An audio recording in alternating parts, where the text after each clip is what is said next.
बॉलीवुड में अगर हिट होना है तो सबसे इजी वे है एक्शन फिल्मों का, क्योंकि कहानी कैसी भी हो, इंडियन ऑडियंस को एक्शन फिल्में हमेशा से अच्छी लगती है, मतलब पैसा वसूल। लेकिन बॉलीवुड की इसी परंपरा को तोड़ने के लिए आए Ayushmann Khurrana. Unique social message के साथ लो बजट फिल्में करके भी बॉलीवुड में जाने माने स्टार बन गए।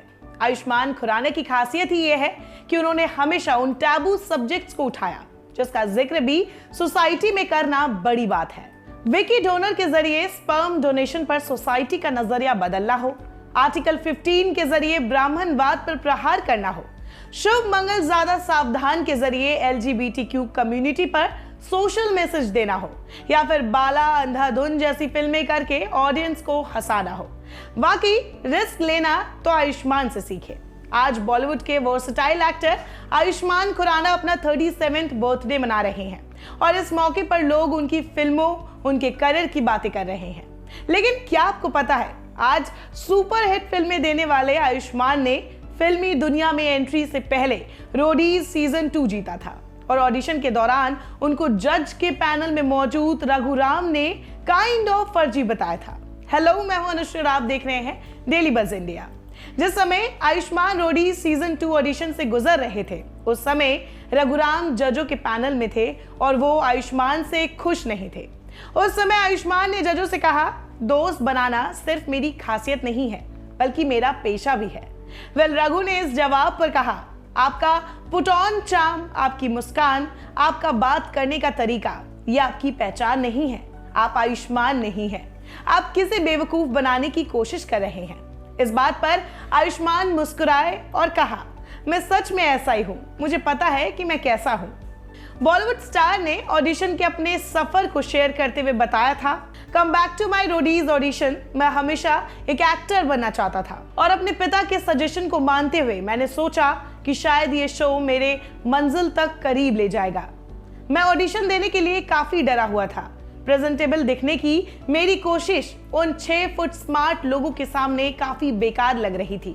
लेकिन बाद में मुझे एहसास हुआ कि रोडीज बाइसेप्स या लुक के बारे में नहीं था। चंडीगढ़ में पैदा हुए आयुष्मान खुराना ने इंग्लिश लिटरेचर से बैचलर्स की डिग्री ली और साथ ही मास्टर्स उन्होंने मास कम्युनिकेशन से किया। एक्टर ने VJ, RJ और होस्ट के तौर पर भी फिल्मों में आने से पहले काम किया। बहुत सारे एक्टर आपको इंडस्ट्री में ऐसे मिलेंगे जो अपने जीवन का हमसफर इंडस्ट्री में नाम कमाने के बाद ढूंढते हैं। उनके अफेयर की खबरें आती है, लेकिन आयुष्मान उन सभी एक्टर्स से अलग है। बहुत कम लोगों को इस बारे में पता होगा कि आयुष्मान खुराना और ताहिरा कश्यप की पहली मुलाकात तब हुई थी जब वो 12th क्लास में पढ़ते थे। फिजिक्स के ट्यूशन में वो पहली बार मिले थे, मगर 1 साल तक दोनों के बीच कोई बातचीत नहीं हुई थी। ताहिरा और उनकी दोस्त को आयुष्मान पर क्रश भी था। हालांकि बाद में ताहिरा को भी ये पता चल गया था कि आयुष्मान के मन में भी उनके लिए फीलिंग्स है। फिर एक इंसिडेंट ऐसा हुआ जिसके बाद दोनों की बातचीत भी शुरू हो गई। दरअसल एक दिन ताहिरा के पिता ने कहा कि उनका पूरा परिवार उनके एक एस्ट्रोलॉजर फ्रेंड के यहाँ जा रहा है। जब ताहिरा वहां पहुंची तो उन्हें पता चला कि ये तो आयुष्मान का ही घर है और आयुष्मान के पापा ही वो एस्ट्रोलॉजर है। बस फिर क्या था, ये कोइंसिडेंस काम कर गया। दोनों की लव स्टोरी भी चल पड़ी। करीब 6 से 8 साल तक कपल ने एक दूसरे को डेट किया और उसके बाद साल 2008 में शादी कर ली। वेल, आयुष्मान खुराना अब चंडीगढ़ करे आशिकी, डॉक्टर जी और अनेक जैसे प्रोजेक्ट्स पर काम कर रहे हैं और इतना तो श्योर है कि उनकी आने वाली फिल्में भी सुपर हिट होंगी। उम्मीद है आयुष्मान ऐसे ही बॉलीवुड में न्यू कमर्स को इंस्पायर करते रहे। फिलहाल डेली बज इंडिया की तरफ से versatile actor, singer, poet Ayushmann Khurrana को हैप्पी बर्थडे। तो कैसी लगी आपको हमारी स्टोरी, हमें कमेंट बॉक्स पर जरूर बताएं।